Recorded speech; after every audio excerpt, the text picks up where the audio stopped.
Hello बच्चों, good morning. आज की तारीख है 20 नवंबर 2024। आज के करंट अफेयर क्वेश्चन और ललन टॉप प्रश्नों में आप सभी का स्वागत है। बच्चों, आज हम लगभग 50 से 60 क्वेश्चन करने वाले हैं, जिसमें आप सभी को हमारे साथ 15 से 20 मिनट तक बने रहना है। जिसमें आप सभी को 20 नंबर के 10 करंट अफेयर क्वेश्चन मिलेंगे और हर प्रश्न के नीचे 3 से 4 ललन टॉप प्रश्न देखेंगे, जो कि कुछ महीने पुराने करंट अफेयर क्वेश्चन होंगे। तो आप सभी हमारे साथ 20 मिनट तक बने रहें, जिसमें हम 20 नवंबर के करंट अफेयर क्वेश्चन को पूरी व्याख्या के साथ सॉल्व करने वाले हैं। तो चलिए शुरू करते हैं आज के अपने पहले करंट अफेयर क्वेश्चन। पहला प्रश्न हमारा है, हाल ही में केंद्र सरकार ने यूनिकॉर्न तकनीकी विकसित करने के लिए किससे समझौता किया है? तो इसका सही जवाब हो जाएगा ऑप्शन सी, जापान के साथ। इसकी अगर व्याख्या देखें तो यूनिकॉर्न तकनीकी समझौता किसके साथ किया गया है? तो इससे समझौते में भारत और जापान ने मिलकर जो जापान का नोरा 50 रेडियो एंटीना है, इसके लिए समझौता किया गया है। ठीक है, तो यूनिकॉर्न तकनीकी समझौता किसके बीच हुआ है? जापान और भारत के बीच में हुआ है। और जो ये नोरा 50 रेडियो एंटीना है, इसका प्रयोग अगर पूछे कौन करने वाला है, तो भारत की नेवी करने वाली है, यानी इंडियन नेवी इसका प्रयोग करने वाली है। और भारत में इसका निर्माण अगर पूछे कहाँ किया जाएगा, तो भारत में इसका निर्माण किया जाएगा बेंगलुरु में। वहीं अगर बात कर लेते हैं, कुछ महीनों पहले अभी जो है C295 विमान का जो है समझौता किया गया था। इसका निर्माण जो है कहाँ किया जाएगा? तो इसका निर्माण किया जाएगा बड़ोदरा, गुजरात में। कहाँ? बड़ोदरा, गुजरात में किया जाएगा। और इसका निर्माण अगर पूछे करने के लिए किन दो देशों के बीच समझौता किया गया है, तो भारत और स्पेन के बीच यह समझौता किया गया है।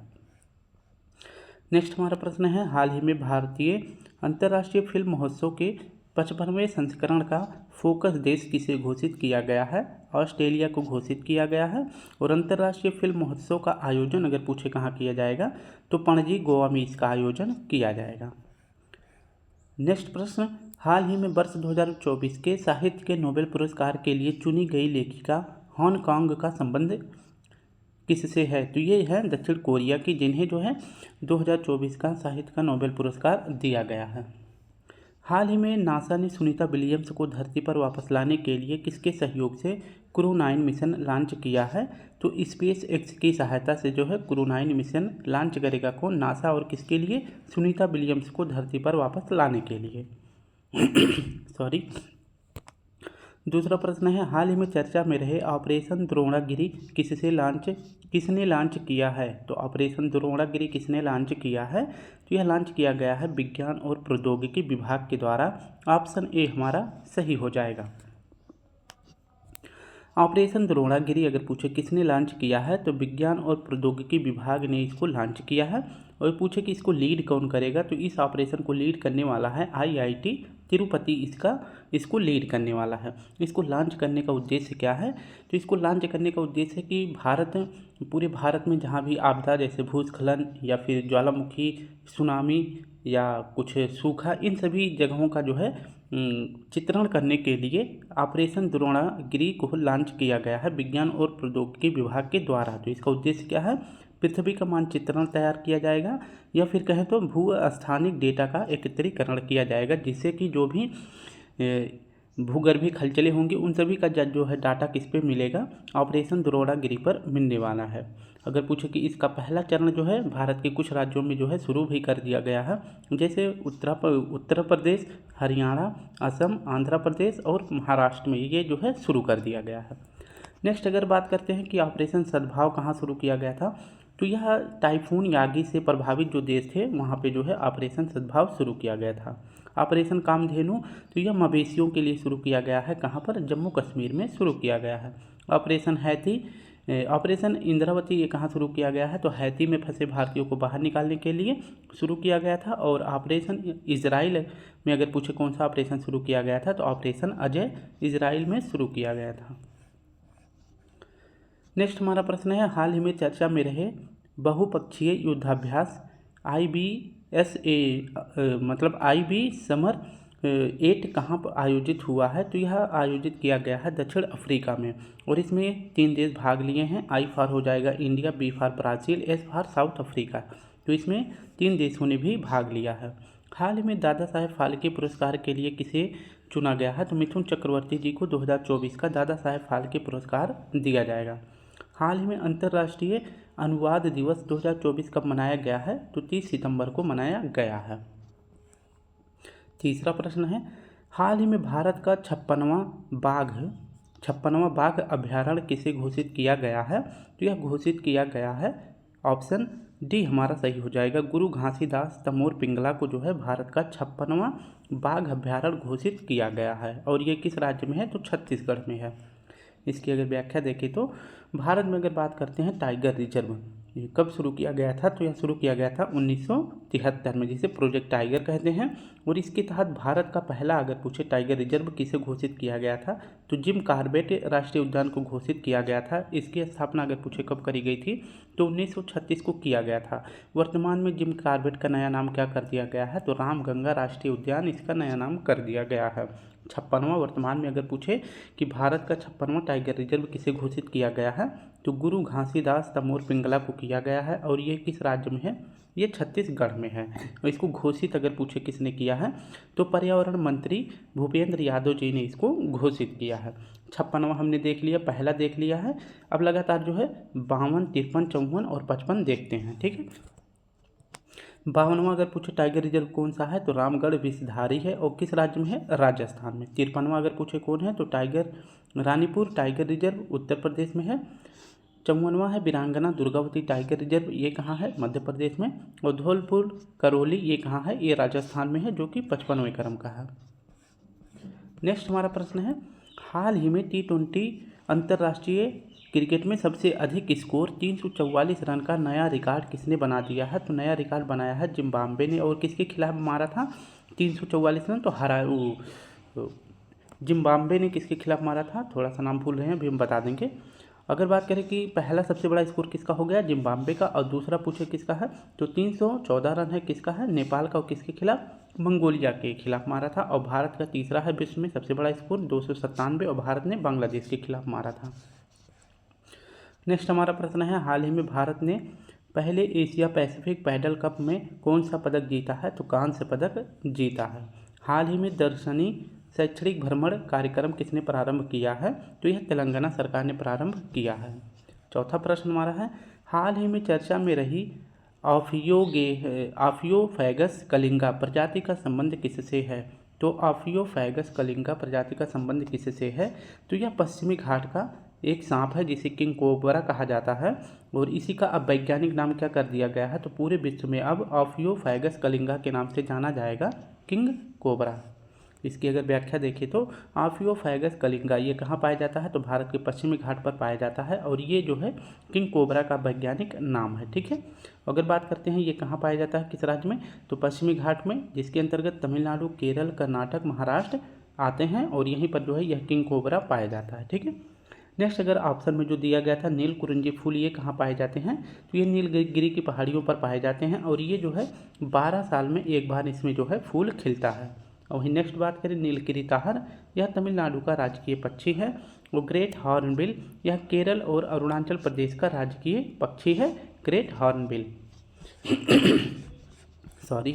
नेक्स्ट हमारा प्रश्न है, हाल ही में भारतीय टीम ने पहली बार एशियाई टेबल टेनिस चैंपियनशिप में कौन सा पदक जीता है? तो ब्रॉन्ज मेडल जीता है। अगर पूछे कि एशियाई टेबल टेनिस चैंपियनशिप का आयोजन कहाँ किया गया था? तो अस्ताना कजाकिस्तान में किया गया था। और इसी अस्ताना में SCO 2024 की बैठक भी हुई थी।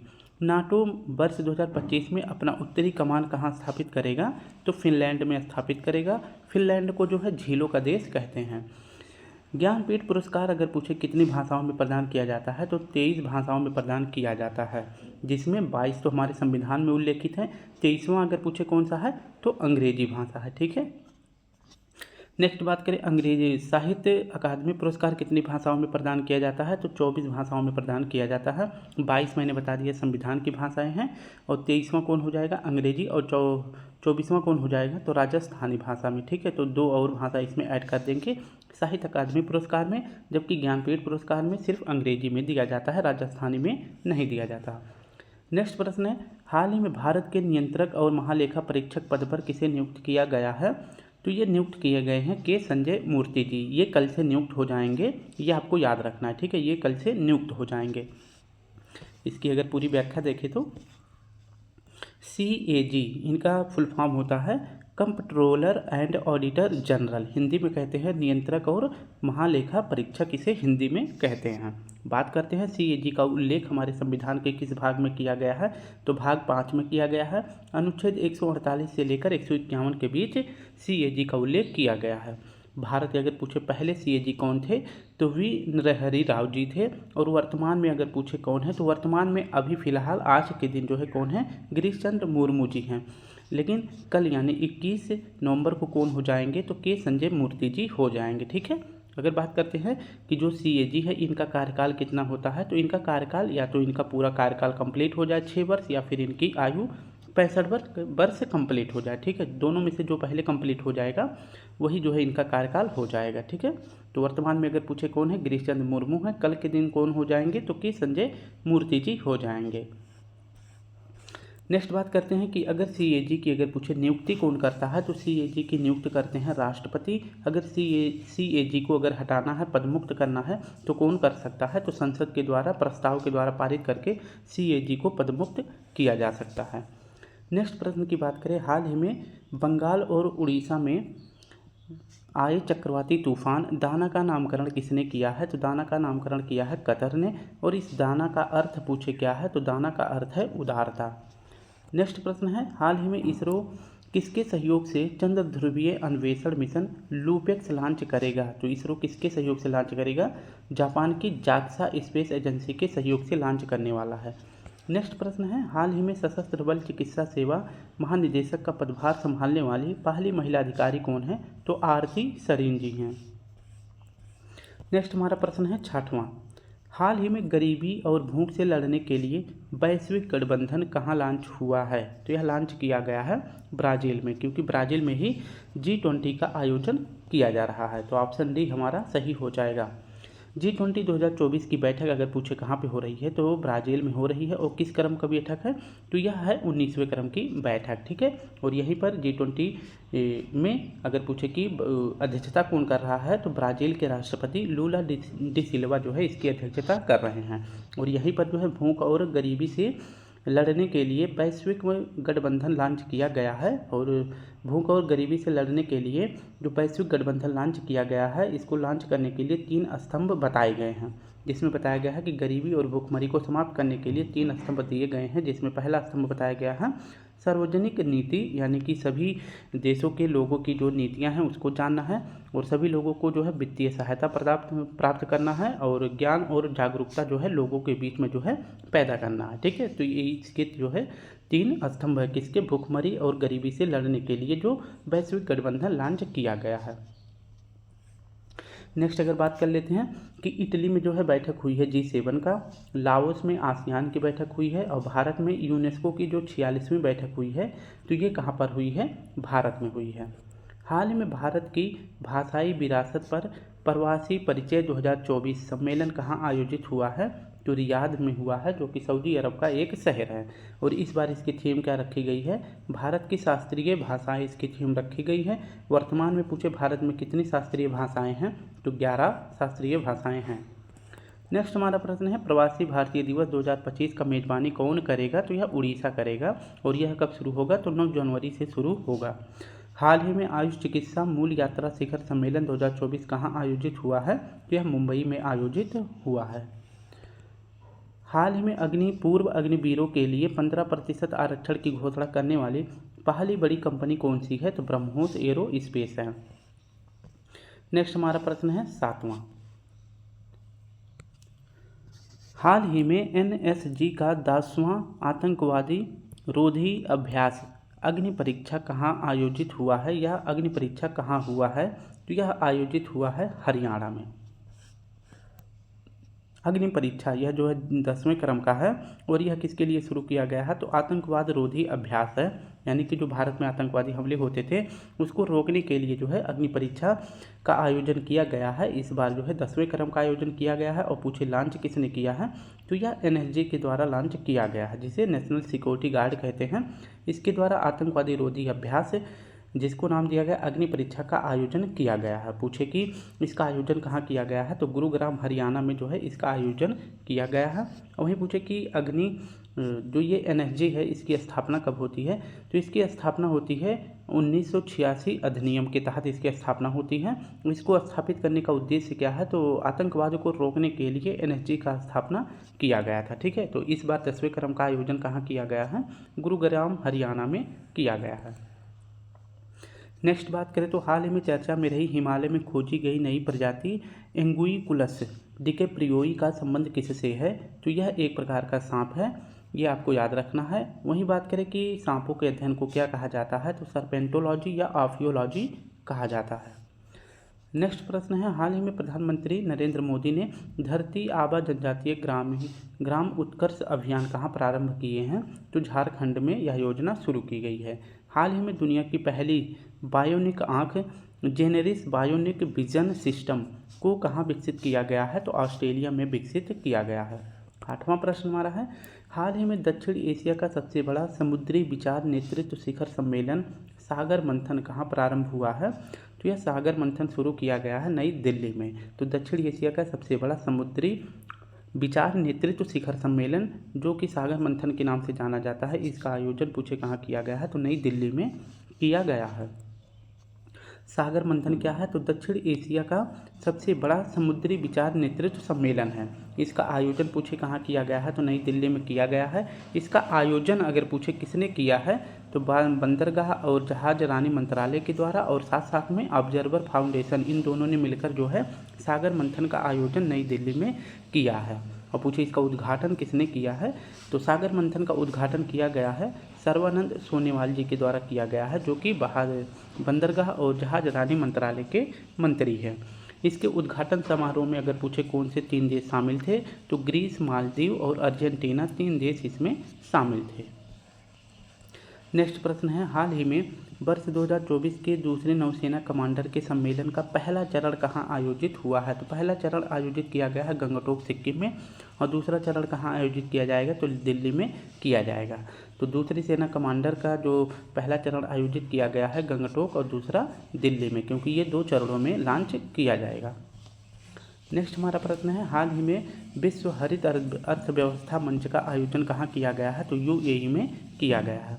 हाल ही में महात्मा गांधी की 155वीं जयंती पर बापू टावर का उद्घाटन कहाँ हुआ है, तो यह पटना में उद्घाटन किया गया है। 9वां प्रश्न हमारा है, हाल ही में 14वीं सीनियर राष्ट्रीय हॉकी चैंपियनशिप में किसने स्वर्ण पदक जीता है, तो पहली बार उड़ीसा ने 14वें क्रम की राष्ट्रीय सीनियर राष्ट्रीय हॉकी चैंपियनशिप में स्वर्ण पदक जीता है। 14वें क्रम की जो इस बार सीनियर राष्ट्रीय हॉकी चैंपियनशिप का आयोजन किया गया था, इसका आयोजन पूछे कहाँ किया गया था, तो मेयर राधाकृष्णन स्टेडियम चेन्नई में इसका आयोजन किया गया था। और इसको पहली बार किसने जीता है गोल्ड, तो उड़ीसा ने पहली बार इसमें गोल्ड जीत लिया है। उड़ीसा ने किसको हराया है, तो हरियाणा को हरा दिया है। और तीसरा नंबर किसका है इसमें, तो उत्तर प्रदेश का है। पहला स्थान उड़ीसा का हो जाएगा, दूसरा स्थान जो है किसका हो जाएगा, हरियाणा का, और तीसरा स्थान किसका हो गया है, उत्तर प्रदेश का हो गया है। नेक्स्ट हमारा प्रश्न है, हाल ही में केंद्र सरकार ने किस देश में किस क्षेत्र में 1000 करोड़ रुपए के वेंचर कैपिटल फंड को मंजूरी दी है, तो अंतरिक्ष क्षेत्र में विकास करने के लिए 1000 करोड़ रुपए के वेंचर कैपिटल को मंजूरी दे दी गई है। हाल ही में प्रधानमंत्री श्री नरेंद्र मोदी जी ने भारतीय कौशल संस्थान का उद्घाटन कहाँ किया है, तो यह मुंबई में किए हैं। हाल ही में संयुक्त राष्ट्र महासचिव एंटोनियो गुटारेस को किसने अपने देश में प्रवेश करने पर प्रतिबंध लगाया है, तो इजराइल ने लगाया है। 10वां प्रश्न है,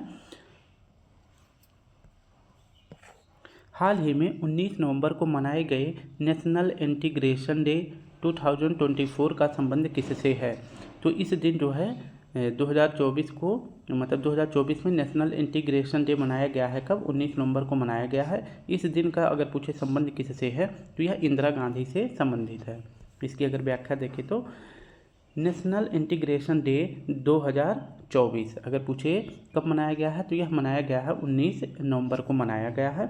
बात करते हैं 19 नवंबर को ही दो और दिवस मनाए जाते हैं, एक तो पुरुष दिवस मनाया गया है और दूसरा विश्व शौचालय दिवस मनाया गया है। ठीक है, तो दो और दिवस याद रखेंगे 19 नवंबर को। नेशनल इंटीग्रेशन अगर पूछे किससे संबंधित है तो यह संबंधित है इंदिरा गांधी जी से, यह संबंधित है। अगर पूछे इंदिरा गांधी जी का जन्म कब हुआ था तो इनका जन्म हुआ था प्रयागराज में हुआ था। और पूछे ये इंदिरा गांधी जी देश की पहली महिला प्रधानमंत्री रह चुकी थीं और इन्होंने पदभार कब संभाला था, जब 1966 में लाल बहादुर शास्त्री जी का निधन हो गया था ताशकंद समझौते में। तो उसके बाद जो है देश की पहली महिला प्रधानमंत्री कौन बनी थी, इंदिरा गांधी जी बनी थी। इन्हीं के समय में जो है भारत में 2 बार इमरजेंसी लगी थी, 1971 में और 1975 में देश में 2 बार इनके कार्यकाल में इमरजेंसी लगी थी। अगर बात करें 1971 में इंडिया और पाकिस्तान युद्ध भी हुआ था और 1971 में बांग्लादेश पाकिस्तान से अलग होकर एक नया देश बना। 1975 में ही सिक्किम जो है भारत में पूर्ण रूप से विलय कर लिया गया। ठीक है, तो इन्हीं के समय में किया गया था। नेक्स्ट अगर प्रश्न की बात करते हैं, हाल ही में ग्लोबल मेंटल हेल्थ में योगदान के लिए अभिनेता दार सिंह खुराना को महात्मा गांधी नेतृत्व पुरस्कार से किसने सम्मानित किया है, तो ब्रिटेन ने सम्मानित किया है। और वहीं अगर बात करें कि ब्रिटेन के वर्तमान प्रधानमंत्री कौन हैं तो कीयर स्टारमर हैं। 17वें राष्ट्रीय फिल्म पुरस्कार में सर्वश्रेष्ठ अभिनेता का पुरस्कार किसे दिया गया है, तो ऋषभ शेट्टी को दिया गया है। हाल ही में आपूर्ति श्रृंखला प्रबंधन प्रणाली के अन्न दर्पण पोर्टल किसने लॉन्च किया है, तो भारतीय खाद्य निगम के द्वारा लॉन्च किया गया है। तो स्टूडेंट इस प्रकार से हमने अपने सभी करंट अफेयर क्वेश्चन को सॉल्व कर लिया है 20 मिनट में। अगर वीडियो अच्छी लगे तो लाइक शेयर कमेंट जरूर करें। कल फिर मिलते हैं, तब तक के लिए आप सभी को प्यारा सा जय हिंद, जय भारत।